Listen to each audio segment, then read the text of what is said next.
Hello, everybody. Welcome to the Positive Pessimist Podcast. It's Wrestling Wednesday. My guest today is Travis Phippen. Travis Phippen is a Kansas State champion. He was a four-time All-American in college. He's an amazing coach, and his son is wrestling currently for the Air Force Academy, Division I. Both total studs. I'm looking forward to talking to Travis about his own career and a little bit about Cody, and let's bring him in. As always, make sure you subscribe to the channel if you have not, and that's it. All right, now let's bring him in. What's going on, buddy?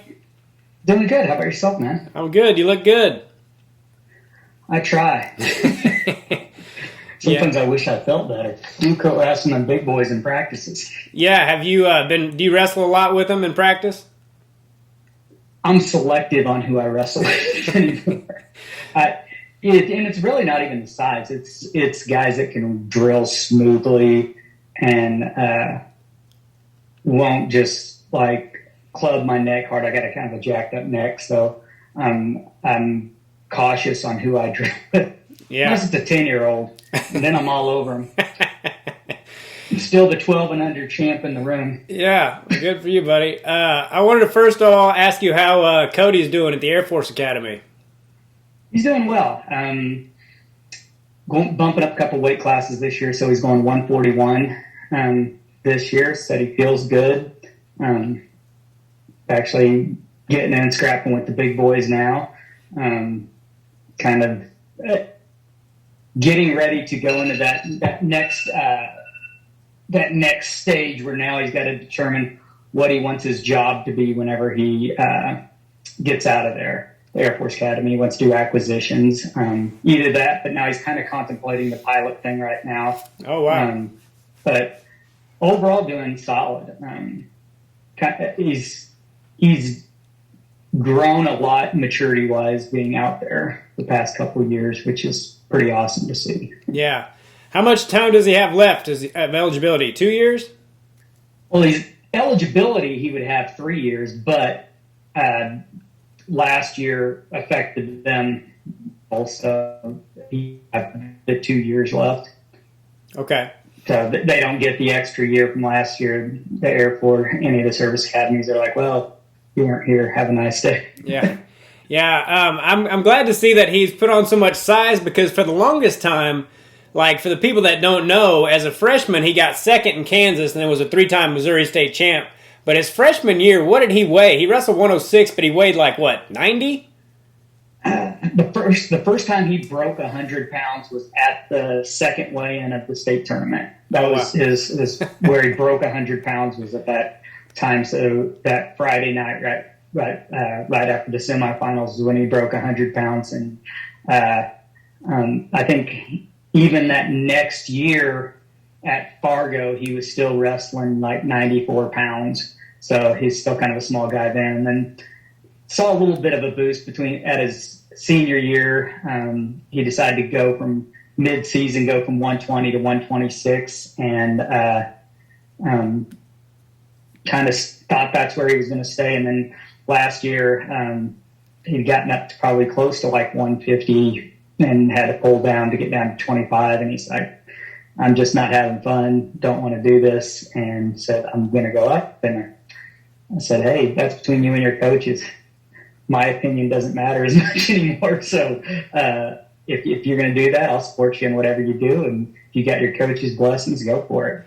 Well, going back to his freshman year, I mean, it really, in high school, it really speaks to his talent because a lot of guys were too small for their weight class. Like Kyle Patch comes to mind. You know, he was a three-time state champ in high school, but he was too small as a freshman. And Cody was too small as a freshman, but he still made it to the finals. And in my opinion, he got screwed. I remember, I don't know how you felt as his dad, but I remember going, what? You know.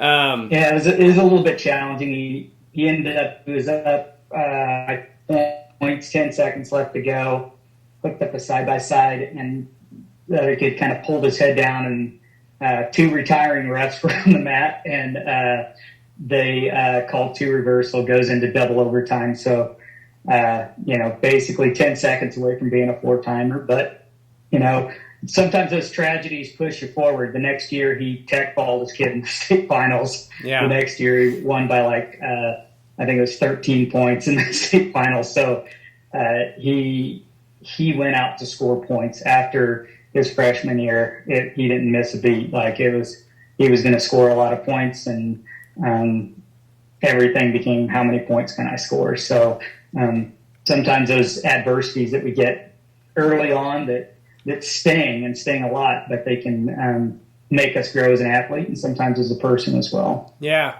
What's it like to see him do so well, not just in wrestling, but, he's obviously a great kid or young man now. He's, does really well with his academics. What's that like to see him do so well? It's awesome. I mean, he's done very well academically. He's got solid. I mean, not only does he get good grades, but Air Force Academy isn't a cupcake school either, academically. Yeah. And he's managed to stay on the honor rolls there, continues to get good grades. I attribute a lot of that to his mother. But, yeah, he's a pretty smart kid, and I'm good in that case. I've been blessed in the kid category. My daughter's 24 years old, and she's a sales director for a large Toyota dealership. So I've been very fortunate that both my kids have turned out pretty well, contrary to the way that I might have done some stuff. So. No, you did great. We're going to talk about your own career here in a second, but I wanted to ask you: is it harder to coach your own son than it is other kids, or do you try to make it all the same?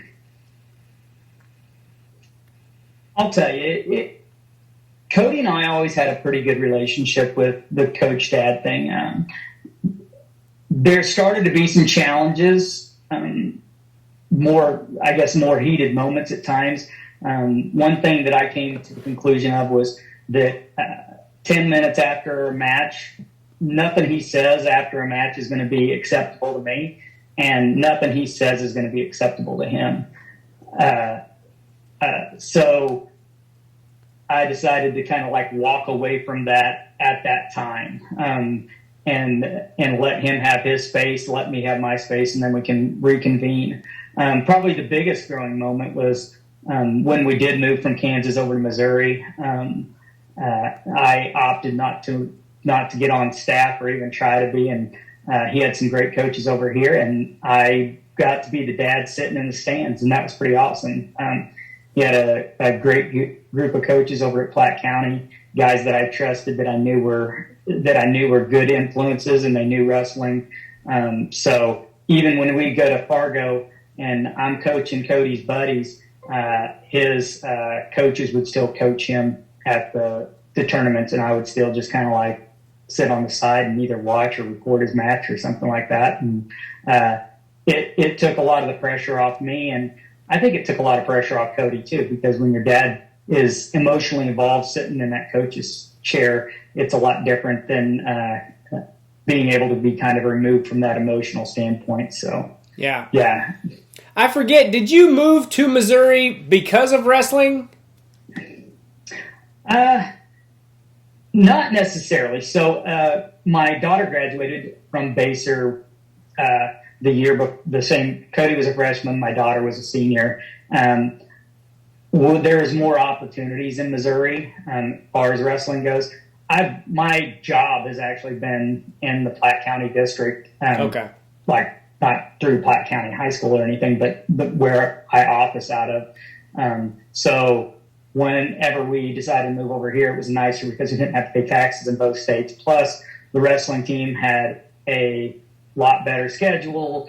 The advantages of being over here kind of multiplied. So we said, heck, let's take that leap and bump over across the border. And it was an awesome move. Like I said, it was an awesome move for Cody. I think it allowed him to grow and develop. I mean, there's not a better schedule than when you're starting out at the Gardner Wrestling Tournament, and then you go to the Stampede, and then you go to the Cheesehead, and then you went to the Bobcat Classic. So we continually had a very, very tough schedule.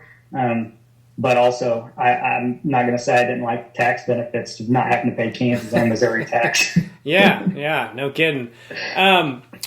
What you've coached? I mean, dozens and dozens of studs. Would you say it is harder to coach or compete? It's harder to coach than it is to compete because we can't always crawl into our athletes' heads. We don't get it. That's kind of that coaching niche that you got to find. You got to crawl into their heads, find out what motivates them, what fears or concerns do they have before a match, what's their ledge in order for them to achieve their ultimate success. As an athlete, you know what your own biases are before a match. You know what your own routine is for a match. So you just go out and try and execute. It's easy when you only have to worry about you, but when you have to worry about, a whole group of kids and everyone works differently. And not only on the mat, but off the mat, family life, all of the other trials and tribulations that kids have to deal with, and trying to help them out with those things so that they can not only succeed on the mat, which you certainly want them to do, but also as human beings, because wrestling isn't forever, and you want to make sure that they're trying to become productive citizens as well. Yeah. What before we get into your own career, what led Cody to wrestle for the Air Force Academy? Because he was a multiple Fargo All-American. He's a 3-time state champ, 4-time finalist. He could have gone to a lot of places. Why did he choose Air Force Academy? One of his good friends from high school, Casey Jumps, was being recruited by the Air Force. Casey just graduated this last year. Is going to be a pilot from the Air Force Academy, and we like the whole plan that Air Force had. I mean, you've got a top-notch education. When you graduate, you're going to have zero debt. Plus, you're going to have a job for at least 5 years after you graduate, because you have to serve your country for 5 years.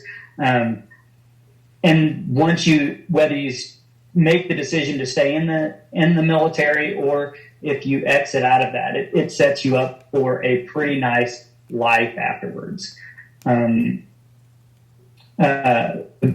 There's been some trials and tribulations that Cody's even being there, to say, hey, is this what I want for my life? But as he's matured and grown within that, he's like, yeah, I mean, I wouldn't be surprised if he would stay in for the long haul. But I certainly know that he is a happy kid right now, and he's focused, like I said, not just on his wrestling career, which is very important to him, but his life, on what that next journey is going to be and what he's going to do with that. Okay. Transitioning into your own career, you didn't start until you were a freshman.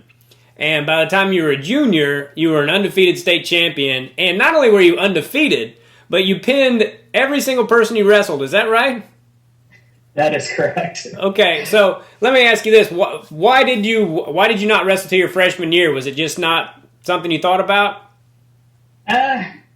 Honestly, I went to school in Scranton grade school, which there was 11 kids in my grade school class. So there's 3 towns that are combined into Santa Fe Trail High School, where we went to high school. Scranton was the smallest, and the only exposure I had is my older brother wrestled. He didn't start till his freshman year either, and he wrestled, and then he just kind of come home and try and beat the crap out of me, which he did with or without wrestling. So I guess once I got into high school, and even before that, I always tried to think I was a tough guy. I guess that was the persona I always wanted to be. Kind of complete opposite of the way I want to be considered now, but I wanted to be a tough guy, and so wrestling was that avenue that was like, hey, I can go in here and thump on some kids or something like that. Now, in reality, I was 85 pounds. I was even smaller than what Cody was as a freshman. I was third string. Happened to be that right before regionals, by regional time, the 2 kids that were ahead of me, they had quit the team, and I got pulled into regionals. I think I went 1-2 or 2-2 at regionals. And it was kind of funny. My coach right after regionals, I get beat up there, and he's like, "Hey, you're going to wrestle next weekend." And I said, "Coach, I didn't qualify for state." And he goes, "Yeah, you're going to wrestle at a kids tournament." I said, "Well, what's a kids tournament?" I never wrestled kids, so I didn't know what that was. "Well, you're going to go to this tournament over here at the Topeka Tornadoes tournament." So I go to a kids tournament, and then after I finish up and I'm at kids state, I think I qualified for kids state my freshman year, and then I get beat out at kids state, and coach is like, "Hey, you're going to wrestle next weekend at a freestyle tournament in Topeka." And I said, "What's a freestyle tournament?" and it was kind of that same thing. And once the wrestling bug hit, I pretty much never stopped. I just always done it. Yeah. And then how'd you do your sophomore year? So sophomore year, I qualified. I was 22-6 going into the state tournament.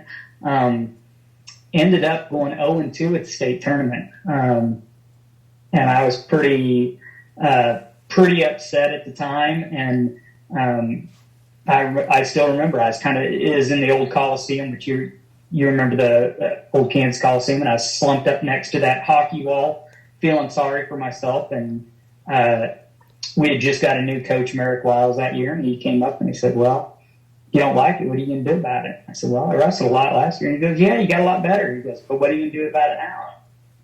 "Well, I'm going to take every opportunity I can to get better. Every opportunity. I'm going to wrestle as much as I can. And that's what I did. I mean, it was a daily thing. Like, if I wasn't traveling to Topeka to work out with guys like Bo Vest, I was, competing at tournaments, sometimes going in both cadets and juniors divisions. There were guys like, I could say my big turning point was there was a kid from Olathe North that he was a FART All-American, junior national All-American, high school All-American, and he was my first big win. He's an undefeated state champ, Daniel Escalante. Oh, wow. Tough guy. He gave me plenty of thumpings back then, but I actually beat him at a freestyle tournament. And I think that it was a whole mindset thing then, because I was like, I put that guy on such a pedestal, and I was like, hell, if I can beat him, I can beat anybody. And, it just kind of, everything dominoes all in, and things worked out well for me. There's different trials and tribulations. My senior year, I was on a pretty good streak as well, and then got a little bit overconfident wrestling a kid that I'd teched and pinned a couple times in the semifinals, and lost in the semifinals, and was crushed then too. And hindsight, I think that also helped propel me to be a better wrestler in college, because don't take any of your past and don't think that anybody's going to owe you anything. You better go out there and earn it. Yeah. And, I still carry those things today. Sometimes those things, those goals, when you don't hit them, they sting, but sometimes they help make you a better man in the end. Yeah. Well, let's go back to your junior year, because not a lot of people go through an entire season and pin everybody. So what were you, like 33-0, 33 pins? 34-0. Now, if we went to a tournament, or say we had a duel and we had a forfeit, I think I had like 28 or 29 falls for the season. So everyone that I actually stepped on the mat with, I picked up a fall on, which that was kind of my ultimate way of, hey, kind of the whole dominate thing. I wanted to dominate everybody I wrestled with. And it was a great year. I was pretty stoked, especially because the amount of work that I put in that year.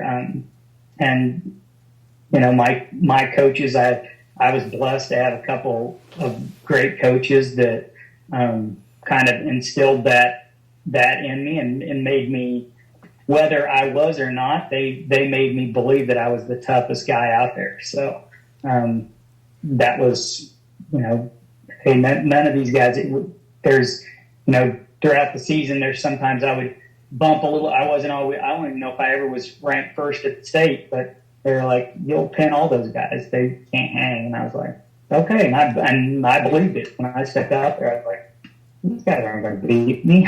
Yeah. Well, that's half the battle, man. And, not only did you pin everybody, but, once somebody hears, oh, this kid's pinned everyone, I imagine there were some guys that just tried to not get pinned. They probably didn't even care about trying to beat you. They just probably didn't want to get pinned. Can you remember that happening a lot? I think that probably existed.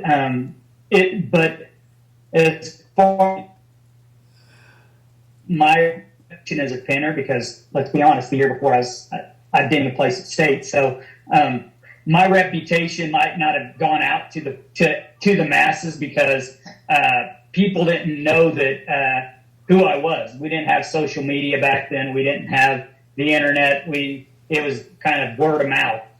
And then every now and then you'd get your name in the paper that you were in a ranking or something, but there wasn't a whole lot of media attention on anything. So, I'm sure that there were those guys, but I really never focused on it. I kind of zoned in on whatever I needed to do. Yeah. And tell me about your finals match, because the guy you wrestled in the finals, Chris Ngo, the only match he lost in high school was to you in the finals. Tell us about that match. Well, I mean, I knew what I wanted to do and what I wanted to accomplish and what I'd put into it. And I also I knew who was and wasn't at tournaments during the summer. Well, I never saw Chris Ngo at any tournaments during the summer. Never even saw the kid wrestle before. So when I got out on the mat, I was like, okay, well, this is going to be kind of the same thing. I always like to say sometimes pinning is capitalizing off the right situation at the right time. And then we went out of bounds a couple of times, and then I kind of hit a little dresser dump and right into a cradle and got a fall in the first period, which was pretty cool. Yeah. Then I think it was probably, I don't know, I might have been couple years out of high school and in college, and I actually wrestled Chris again, and I beat him at that time as well. But certainly he's, as far as his record goes, he certainly will go down as one of the greats in Kansas. And it was, hindsight, it was great that I got to showcase my skills at that level of my game against somebody that was pretty good. Yeah.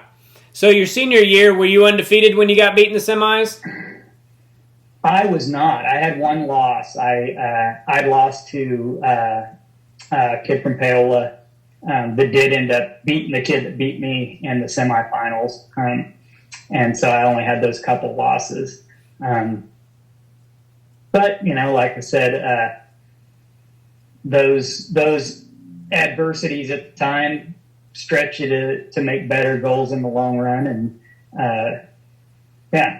so made adjustments in college, and the whole thing started all over again. Once I got to college, I was another small 118-pounder at that time. Yeah. Who was that Who was that from Paola?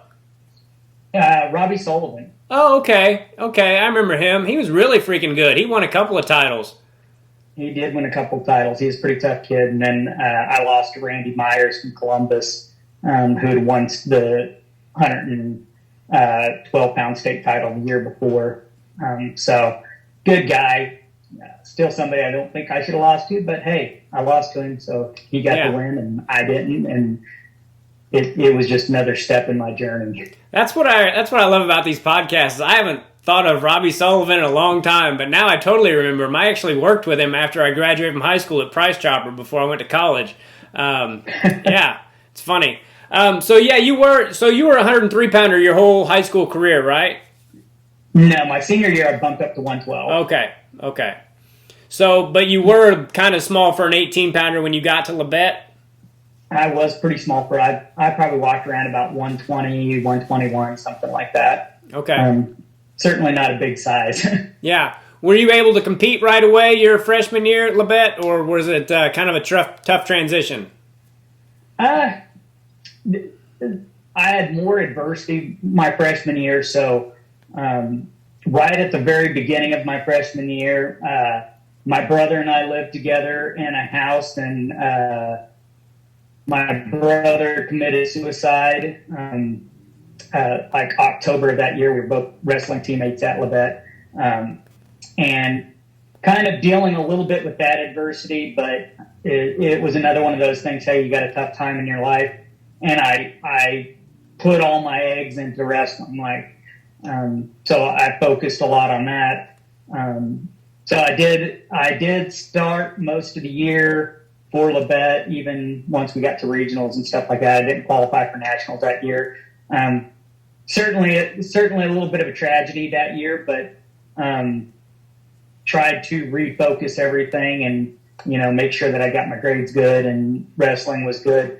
But to say that it didn't have some effects on my mindset at different times, I'd probably be lying to myself. But it goes back to, once again, sometimes you're going to have those things that affect you in life, and hopefully you can turn those into as much of a positive as you can. Well, man, I'm first of all, I know it was a long time ago, but I'm very sorry to hear that. My little brother did that 6 months ago, and it's been the hardest thing I've ever dealt with. So I can't imagine what it was like to deal with as a freshman in college. So God bless you. I'm so sorry to hear that, dude. It's the most awful thing on the planet. Likewise, my friend. Yeah.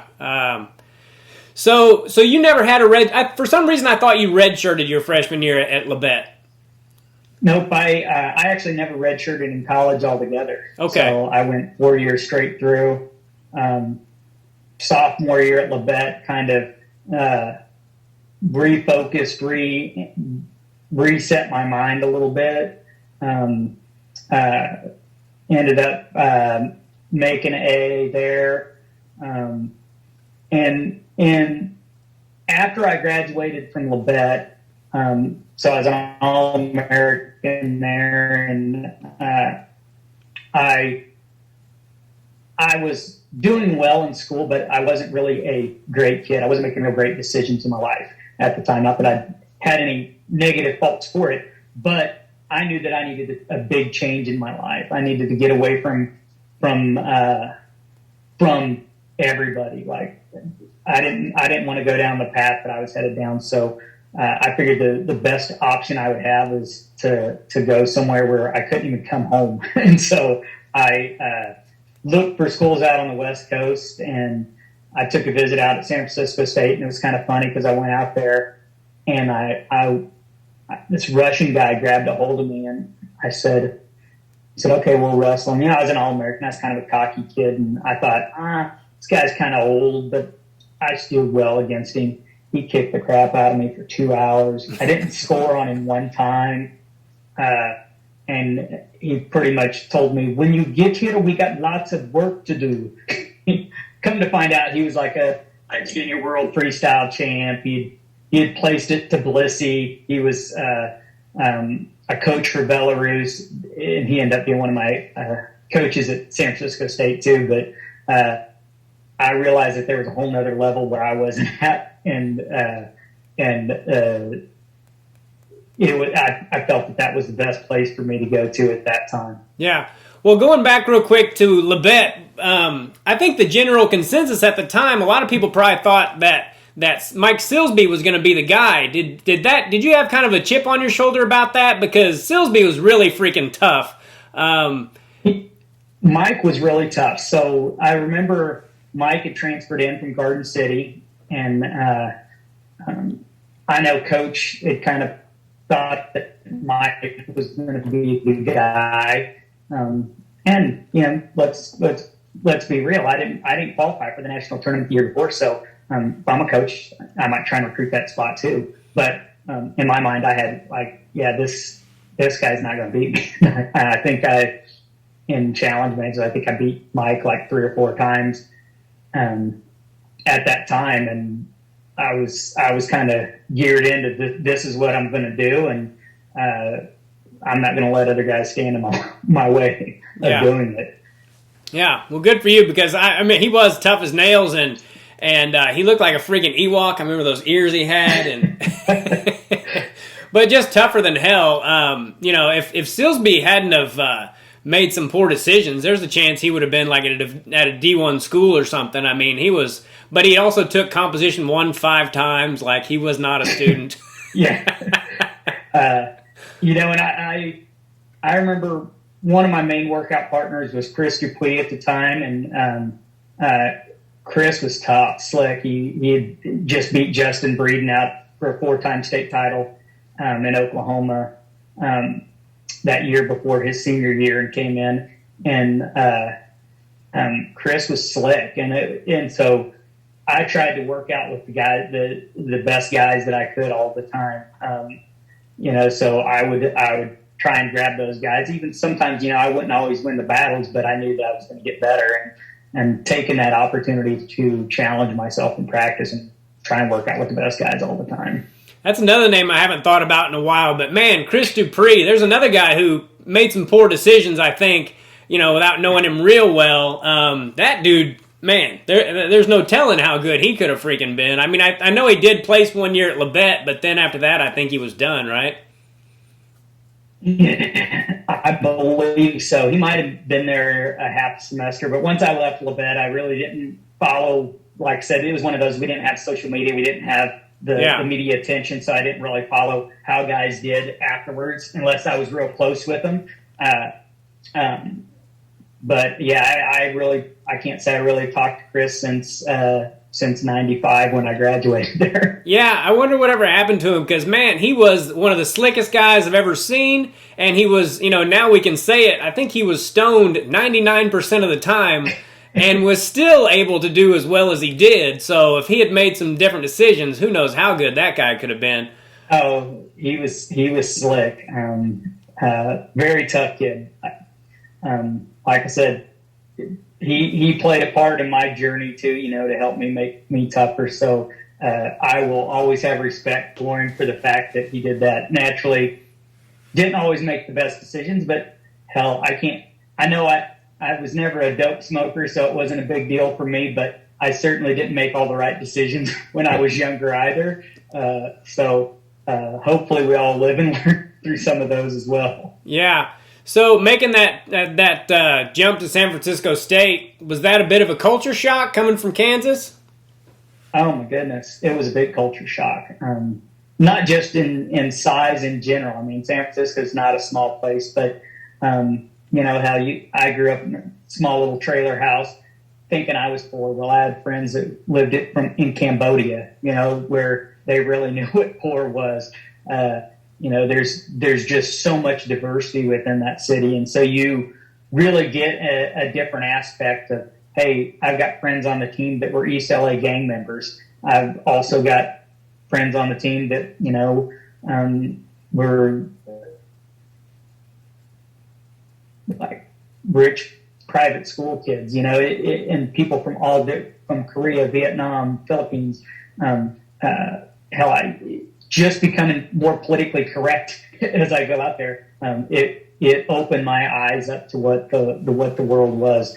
Another one of those, sometimes you get thrown in that adversity, but it really, I think that couple of years out there really helped me grow as a person, grow as an individual, and do what I needed to do out there as well. Yeah. So tell me about your national tournaments. So you were a 3-time All-American? It's only a 2-time All-American. 2-time. So I took 5th at Labette, and then at San Francisco my junior year, I took 5th that year as well at D2 Nationals. And then my senior year, I actually got beat off my team by the guy that ended up winning Nationals. Oh, wow. So I'd beaten him that year. I'd beaten the guy that he beat in the finals. I'd beat a lot of other guys that were pretty good that had made the stand, whether it was NAI or D2s. I even think I beat one D1 All-American.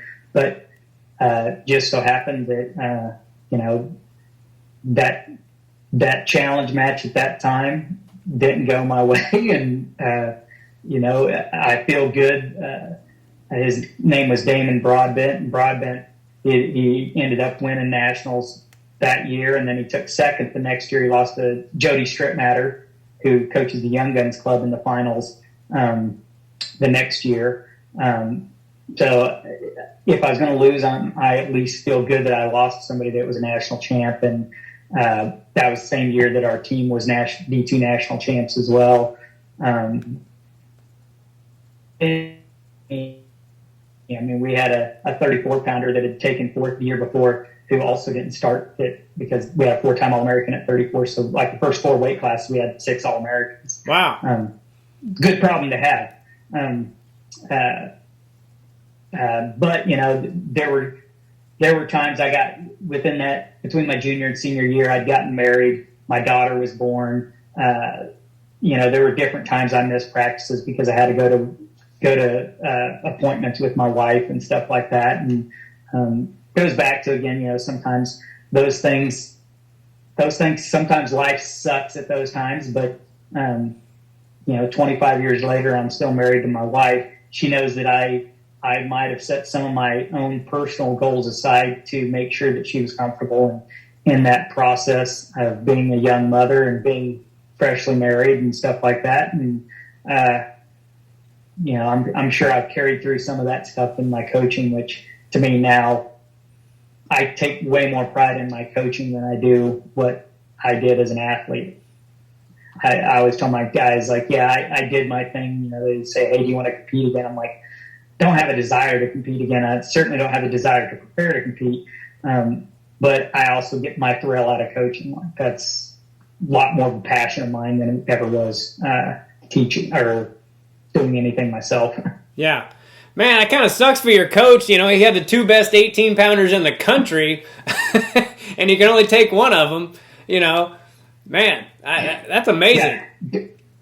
Yeah, good problem to have for him. And, you know, I know Damon coaches out at Elsinore, Colorado, or California, a team out there, and he's kind of carried on that coaching aspect as well. So, yeah, good problem to have as a coach. And like I said, every adversity or triumph or tribulation that I've had along the way has kind of helped me become the person I am, and hopefully has helped me become a better coach and human being. So yeah, you know, I say that all the time on this podcast. There's things I would definitely wish I would have done different, especially when it comes to wrestling. But if I had done anything different or had more success, I might not be doing the things I'm doing, and my son might not be here, and I wouldn't trade him for anything. So you got it. Yeah, you know.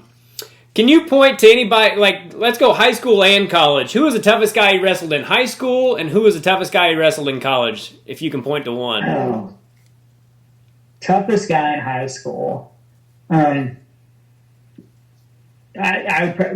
guess just because it was at the time, probably, are we talking actual high school, or are we talking summer stuff too? It could be either one. Toughest guy I wrestled was probably Sheldon Thomas, my junior year at junior nationals. He was going for his 3rd junior national title, and he gave me a pretty good ass kick at junior nationals. So probably the toughest guy I wrestled there. Once I got to college, there were a lot of tough guys. Whenever I was at San Francisco State, we wrestled a D1 schedule because we were the only D2 school west of the Rockies. So the only time we wrestled D2 was national duels, regionals, and nationals. So there were guys like Teague Moore that I'd wrestled, Danny Felix, a really tough guy that I wrestled was Tim Durnland. I wrestled him at the Vegas tournament, and he was pretty damn scrappy. He was just a tough kid, hard to move out of position. But yeah, there was a few of those tough guys that had wrestled at that time. Yeah, Sheldon Thomas, I was watching this old NCAA thing. He won NCAA Division I, right? Yeah. Yeah. He did. It was kind of funny because back then you had pairs that put together the brackets at junior nationals, and I had to wrestle Sheldon Thomas. It was early. It was like 1st or 2nd round. And Timor Terry, he was another guy that was my age, and we were good friends. And and he had to wrestle a kid named Jacob Newby at the same tournament, early round, and nobody in Kansas, because like I said, we didn't have social media, but Jacob Newby was also going for his third junior national title. And people were like, Timor's going to thump this guy. It's like, hope. And so Timor kind of got the same fate with Newby as I got with Shelton Thomas. Yeah, he was a tough cat. Yeah. Do you remember Rocky Newby coming to Labette for a while? That was his cousin, I believe. That might have been after I was there. Okay. Yeah, he was a freaking stud. Some of those guys from Oklahoma, dude, we get guys that from Oklahoma that were just nails, but their grades weren't that good, and by semester they were gone. Like Benji Doucette, He was one of those guys. That guy, you remember Benji Doucette? I still see Benji. So Benji's son wrestles for Oklahoma State right now. Yeah. Connor Doucette. Yeah. He's tough kid. Benji was tough. I still show Benji's. It's one of my big moves. I show is the low doubles that he hit. Him and Dusty Boatwright used to hit low doubles, not just low singles. And so I still show those things all the time. Man, I tell people all the time, I'm like, Benji Doucette, that guy had hips like concrete, and he made me feel like a child wrestling him. I was like, I can't score a freaking point on this dude. It was so humiliating. Like, shit, this guy. You've won a lot of matches, but can you point to one that was the most satisfying of your entire career?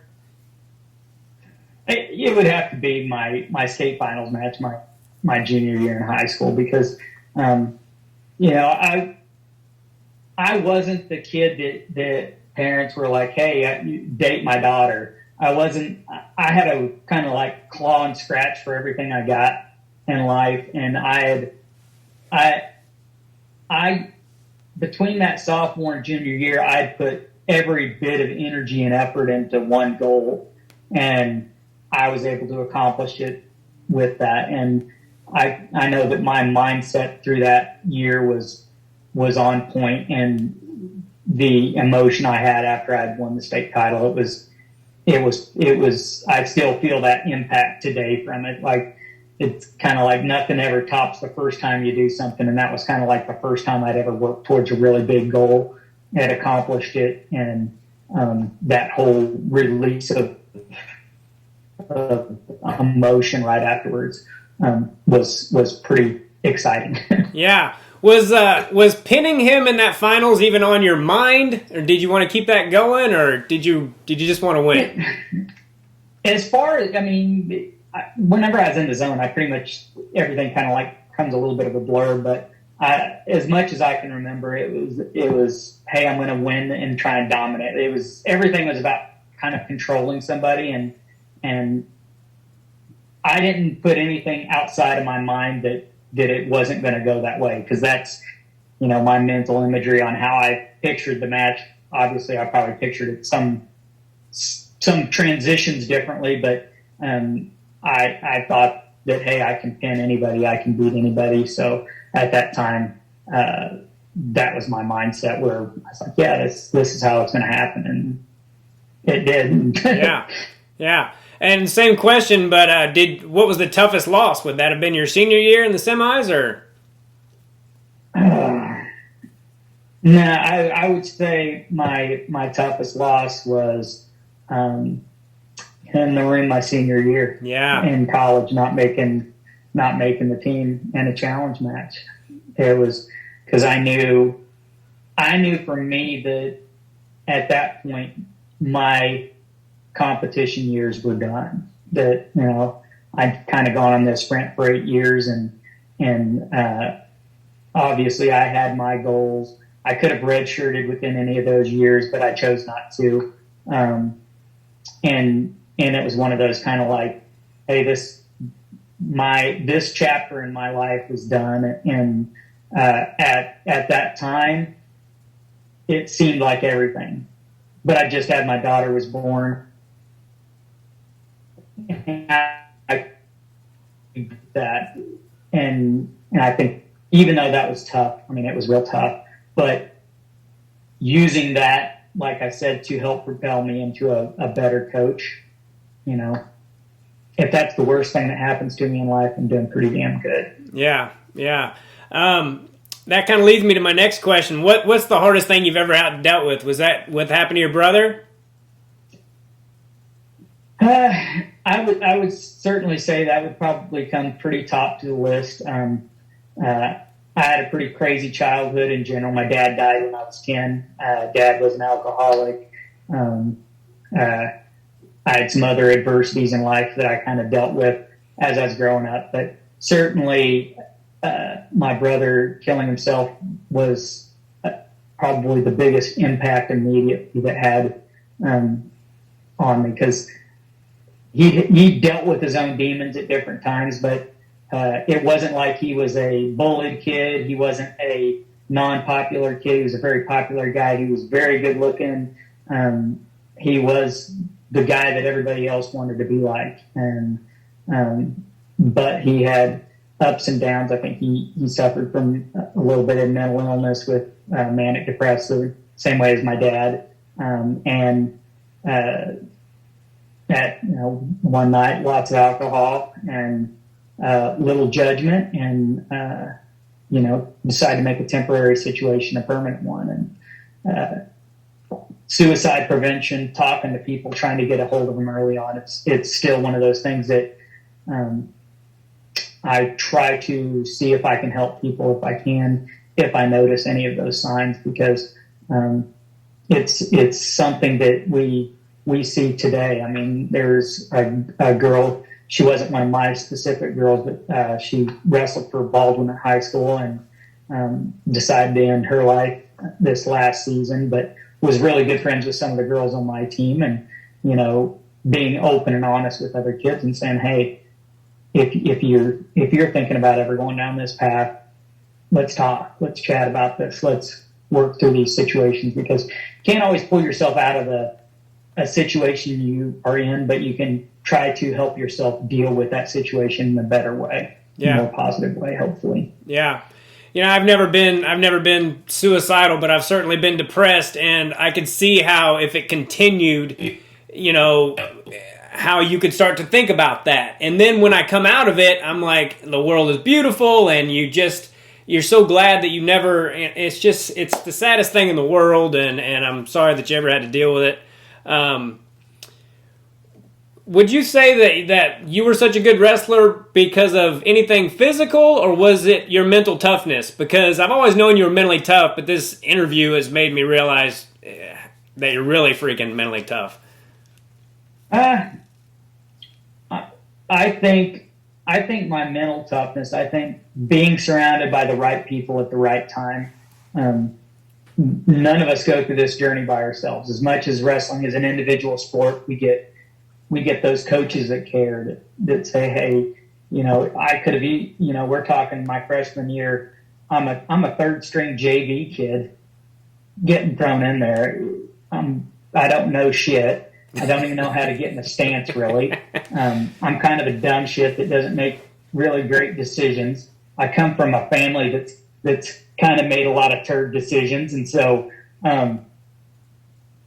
people investing in me, whether it was guys like Bob Carnes, who was, one of the greatest guys for wrestling in Kansas, dragging you in his old van, taking you to tournaments, guys like Gary Blosser spending time with you and really building out that mental toughness. Gary Blosser was extremely mentally tough. Like, he would beat the crap out of you, and either you folded or you got tougher. And I chose to get tougher. Or you got guys like Merrick Wiles, who was my high school coach that worked with me all the time. Like, I got really good at upper body stuff because he just punished me if I ever shot on his legs. But,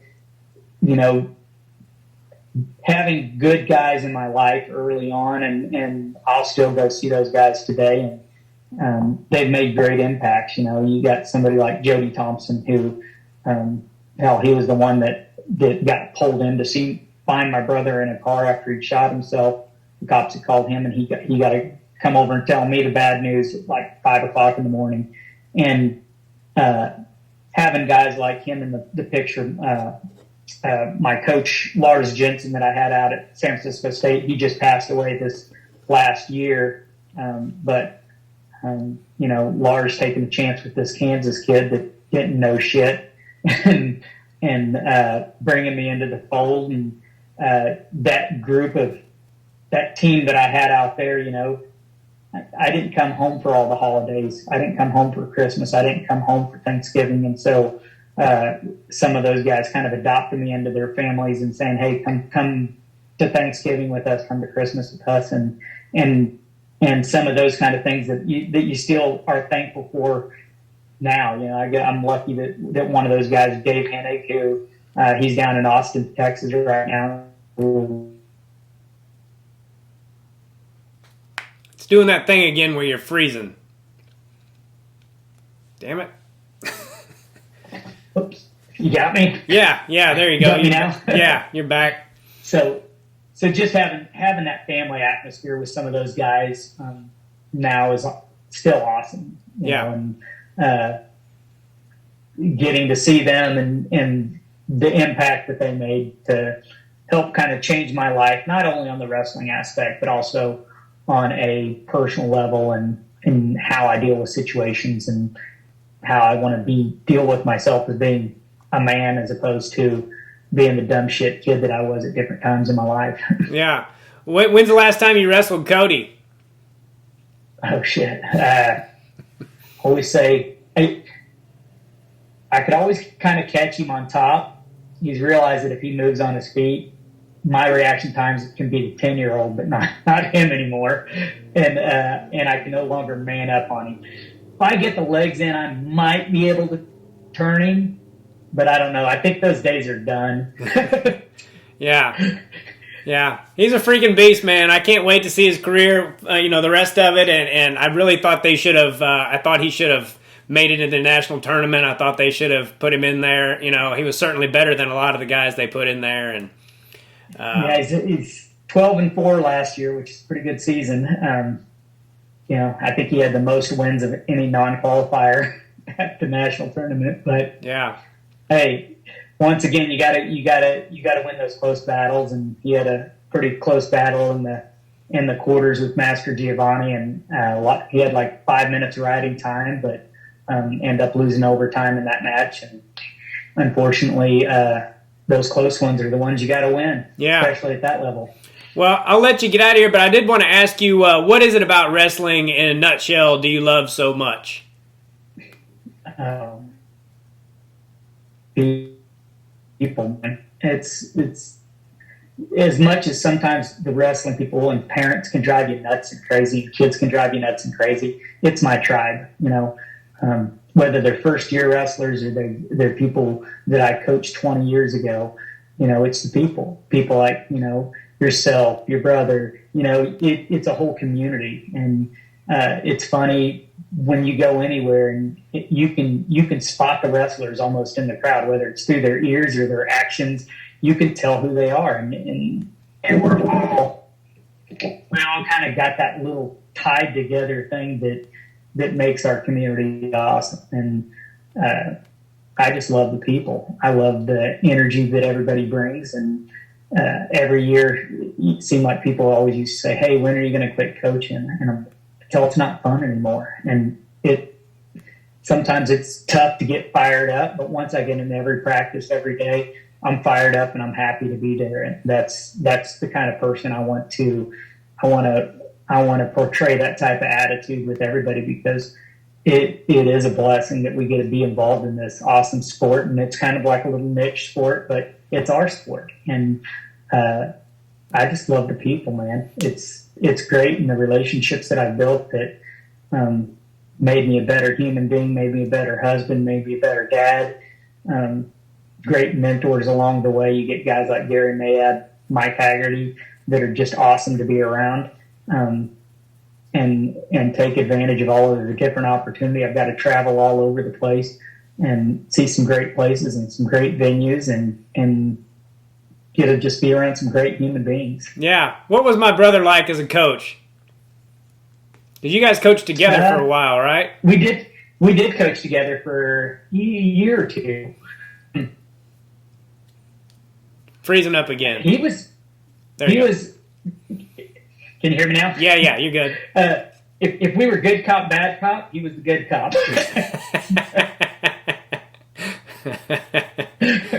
Yeah. Yeah, we little bit of different personalities on how we manage stuff, but that's good. That's how you work in a room, and because you can't just have one guy that's a dick all the time. Sometimes you got to have that other guy that's a little bit softer. And as far as coach, I coached high school a lot, but I hadn't coached a lot of kids at that point, and so I was still trying to make some of that adjustment where, hey, you can't talk to an 8-year-old like you talk to a 16-year-old. So, yeah. Jimmy was tough and a nice guy, and I know it still eats at him a little bit that his career wasn't what it could have been as far as his talent level. Because people don't know that Jimmy started. He walked onto my team and hadn't been on a wrestling mat in 5 years, and was still pretty damn competitive. And at 35, came back for a little while and went into overtime with a guy in like ranked 5th in Division II, and it's freaking tough, man. Yeah, good guy though. I mean, nice as can be. Yeah, you know? Yeah, certainly. Yeah, certainly one of the best people I know. Well, I'll let you get out of here, buddy. Is there anything you want to say before we go? Awesome. It just I love it that you're doing things like this. Bringing about different people, making positive influences, and hopefully just tell everybody, hey, love your life, man. Life's short. Enjoy it. Just because we have some of the deepest, darkest things that hit us now are going to make us better people later on, and enjoy the process, because the end of the day, it's all about the people. Enjoy the process, enjoy the relationships that you have, and make the most of them. Yeah. Well, I always had a lot of respect for you, Travis, and after this, I have even more respect for you, and God bless you for doing it, and take care, and tell your family hello for me. Will do. Thank you much, sir. You have a great day as well. All right, buddy. You too. Take care. See you later. All right, everybody. Travis Phippen. I knew that about his brother now that he had said it, but it was something I certainly hadn't thought about since I was in college. And, that's part of what I love about these podcasts. You learn things about people, and Travis was one of the most mentally tough people I've ever met in my life. And I really enjoyed talking to him. That was really cool, and I hope you guys enjoyed it. As always, go to makingithappen.com, MACANITHAPPEN.com. Help out little Bo Macon and his family. And if you know anybody who you think may consider something like that, do your best to help them, because it's never too late until it is. So anyway, I hope you guys enjoyed that. God bless all of you so much. And that's it. Take care, everybody. Bye-bye. Do us both a favor and click on that subscribe button.